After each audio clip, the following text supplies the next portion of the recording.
Hello and welcome everyone to the Chipp Builder Series, where we get to talk to those people building the future of AI, technology, and in today's case, education.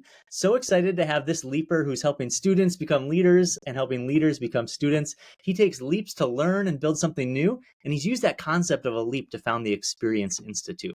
That's where he provides transformational learning experiences for companies. When he's not revolutionizing education or jamming to Miss Katie Sings, this proud Chicagoan and former goalkeeper is a social connector. He's connecting dots and ideas, a great person to be in touch with. His recent AI leap coach, Zeze, is named after his mom and is pushing what's possible in AI and education. Welcome the best facilitator since Steve Nash, the greatest Victor since Hugo, your friend and mine. It's Victor Saad. Hey, it's good to be here.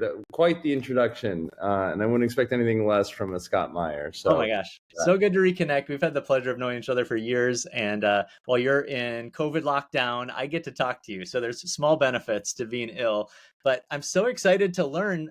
You are reimagining education and have been doing that as long as I've known you. So maybe the easy question is like, why? Why are you doing that? Well, I mean, at the core, I think education is where people come face to face with themselves and the world and how they want to contribute to that world that they're in, whatever world they're in. Whenever you're born, grown up, whatever industry you get into, you have to find a space to wrestle with your own identity and the environment that you're in and how you're going to participate. And education is this giant arena where that conversation happens. Sometimes it's really positive, sometimes it's negative and sort of defeating or deflating. And I want to create spaces where it's really life-giving, exciting, community-oriented, and where you begin to try things out because of that mix of passion and curiosity, conviction, and then the people that you're around and who's inspiring you to sort of take those leaps that we'll talk about in a minute. Oh my gosh, that's amazing. So you talk a lot in your workshops about the learning zone. So I'd love for you to tell us what that is and how you personally stay in it, because I feel like you're always challenging yourself. Yeah, I actually sort of leaned on Lev Vygotsky, social scientist, Russian social scientist from maybe the 60s, I believe. Maybe not. Forgive me if I got that date wrong. Anyway, Lev Vygotsky has this point of view called the zone of proximal development. And in there is everyone essentially has these three zones. Now, I'm going to use my own terminology. It's worth going back and studying Lev's work, but I'm going to call it the comfort zone, the learning zone, and the panic zone. And everyone has these three zones as they grow. Places that they feel really comfortable, like this is easy. Places where they begin to feel stretched, they're starting to sweat a little bit, but they think they have it. And places where they're totally overwhelmed and want to just rush back to comfort. Now, I think the most transformational learning happens right on the edge of that learning zone, really the edge of the panic zone. And what I want our learning experiences to do here at Experience Institute is to help people go from comfort zone to that edge of panic. And this is why that area is so important to everyone's growth and development. If you get to that edge and you stay there with community, with support, with the resources you need to keep going and to sort of survive and feel safe in that space, and you make it through to some end, then what happens is your learning zone sort of gets pushed to where the panic zone was, and your comfort zone grows as well. And so what was once audacious or big or daunting becomes more, well, not easy, but at least more, you have the ability to face it again and again. And this is how we grow, right? Is when we take on new challenges and overcome them, or don't overcome them, go back, figure out what happened, and then try again. And so this is why I love the idea of leaps, is they take you from your comfort zone to that edge of panic. At least those are the ones I love to help people design. Yeah, that's what I was going to ask about. So I'd love for you to tell us a little bit more about what a leap is and how we can take one. And especially, I like the idea you said reaching some end. I think that's really interesting about leaps is that they actually do end. So tell us a little bit about kind of that idea of what a leap is and why you put an end to it. Yeah, well, I think first of all, every good story has a beginning, a middle, and an end. And I think it was Kurt Vonnegut who said maybe not always in that order, but for the sake of leaps, we're going to say beginning, middle, and end. And I do think that growth needs those checkpoints. So, when you embark on something new, everyone loves the beginning and the start, the back of the napkin and the launch and the first email or the landing page or whatever. But to start with an end in mind, sort of at least a checkpoint, helps you begin to create that clear vision of where you're going. And oftentimes that vision is what powers you through those down moments. So I really like helping people think about that end. But before you even get there, the whole idea of designing a leap, honestly, is like designing a project that's just rooted in your curiosities and things that are starting to develop in your life or in your world. And what I mean by that is everyone who's listening or watching this right now, you have been paying attention to something in your life or your world, whether it's the media you take in, the songs you listen to, the shows you watch, the books you watch or read, or you're starting to be frustrated with things that you're seeing in your community or in your world or in your workplace. You're like, those things shouldn't be that way. And you're probably noticing maybe when you're coming to life, like when things are just easy and awesome and you just lose track of time. We call that being in your element. Those are just a few clues that the leaps process helps you uncover at the very beginning. And usually we pair people up, sometimes with a total stranger, to go through this series of prompts that we design. And then you go from those series of prompts to beginning to think about that future version of yourself. And now you have this palette. Once you answer these prompts and you think about the future that you want to aim for, you go back to today and you think about what's like something I could do in a few days, a few weeks, or a few months that can help me experience that end in some smaller way. So let's say if I'm currently maybe I'm working in a service job and I want to start getting into user experience design. Well, that's a big jump. And a lot of times people will be like, well, you got to go get another degree before you do anything like that. Maybe, right? And based on the things that I'm passionate about, let's say I'm passionate about education or I'm passionate about access to education, and I there's a school down the street that I really want to help support. Maybe I'm going to go look at their website, and just my leap is to help the school down the street redesign their homepage so that it's more exciting for the community and it has more stories of students. And I'm gonna take on that little project and I'm gonna learn how to do that with local mentors or stuff on YouTube or whatever. Now, that is no different than what an educator might do with you in a classroom, but you're going to do that for yourself, maybe with a coach, facilitator, or a partner. Now, the hardest thing I notice when I'm talking to people is coming up with those leaps. Okay. Like it is really fun to do the self-reflection. We don't oftentimes do it, which is why we start with that in the leaps process.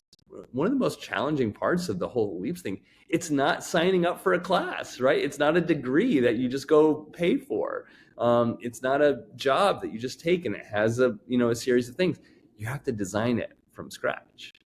And it's painful to grow that learning zone and that comfort zone, I think, which is it's so fascinating. You talked about giving prompts because that's obviously a word we use a lot now in AI, not Yeah, just I prompting know. people to take leaps, but prompting robots to take action. So I'm curious about, AI is in the zone of fear for a lot of people, and but you took a leap in the past couple of months and you started building with AI. So tell me why you started experimenting with AI in education and leaps.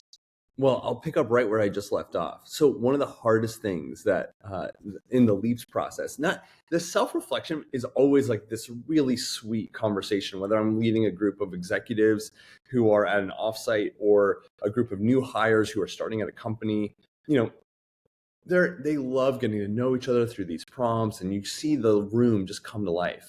And then when we start leap storming, there is this love of the flaring of all the different ideas, but there's also some limitations. There's only the pair of people or the room that understands what are all the possibilities.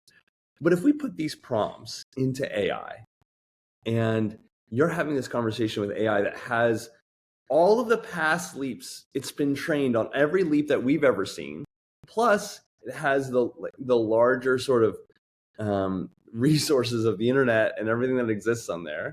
Now, when you're talking to it and you're starting to brainstorm with it, and it's trained on how we facilitate, you're starting to talk to something that is both kind and warm and has the tone of an educator, but then has the experience and the breadth of hundreds, thousands, millions of people and their projects, their leaps, and then helping you sort of concoct ideas that you might want to do.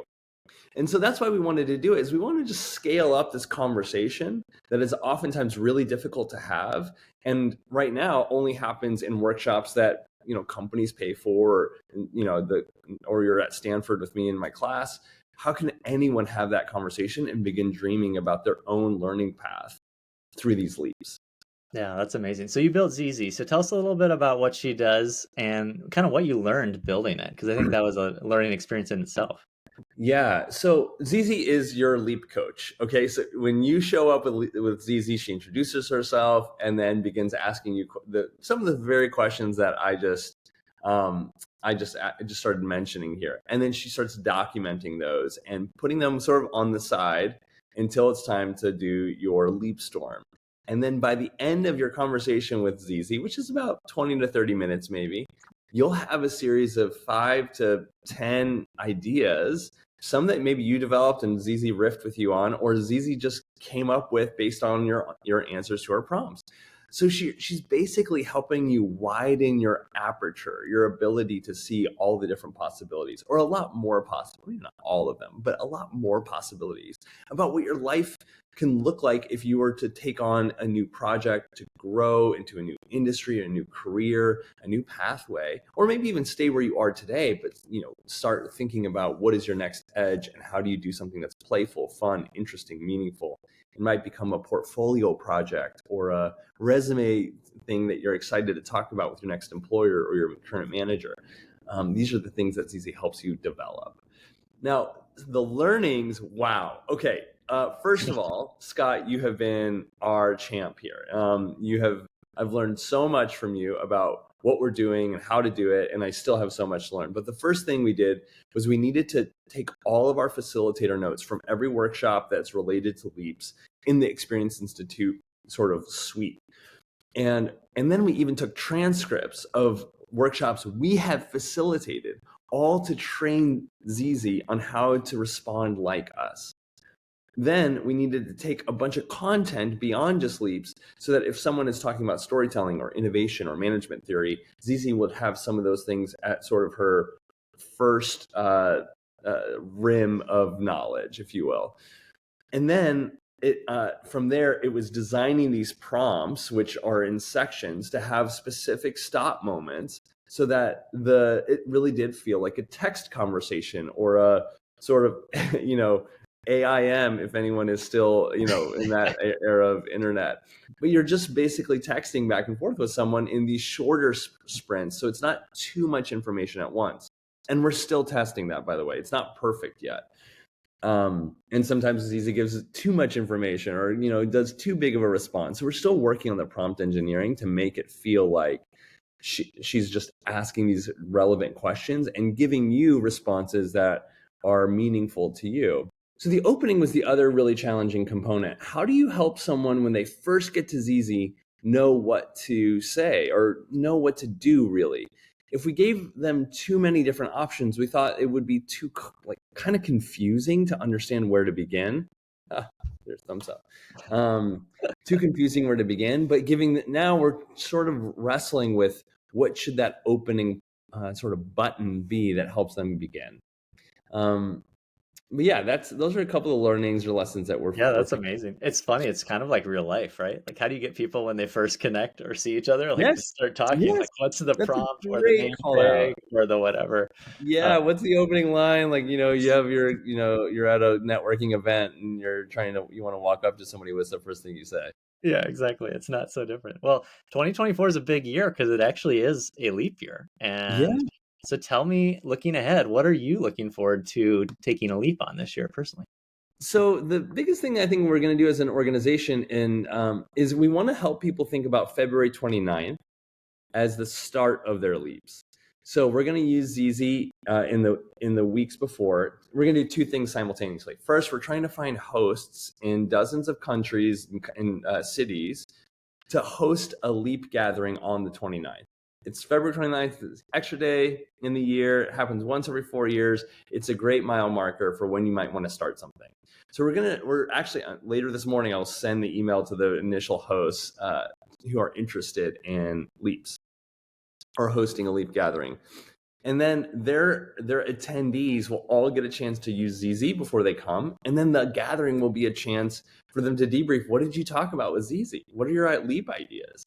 And then from there, we're going to just create these sort of both digital and in-person communities where people are going to regroup probably 3 to 4 more times between now or between the 29th and the end of the year. And the final one at the end of the year will be a chance for everyone to come back together and give short talks or graduation talks, leap talks about what they did in 2024, their leap year. That's amazing. Well, you can definitely go check it out at expinstitute.com. And if you want to see Zeze, you can just go to that same address, and then it is /2024-leaps. And so anywhere else they should go to join kind of this big event? No, if you go to the website, just go to the blog and you'll see that one of our recent posts is where we have the sign up to host a leap gathering. Amazing. Well, thanks for taking a leap with Chipp, for pushing education forward. It's something that benefits us all. And it's a great inspiration reminder that we can do amazing things and push ourselves out of our comfort zones with just a little bit of support from friends and family and those around us. So, well, Victor, and now with Chipp, or with Zeze, I should say, thank you for everything you've done, Scott. It has been awesome to work with you on this project, and I can't wait to see where we take it from here. Yeah, amazing work. Thanks for building. We'll talk soon. All right, see ya.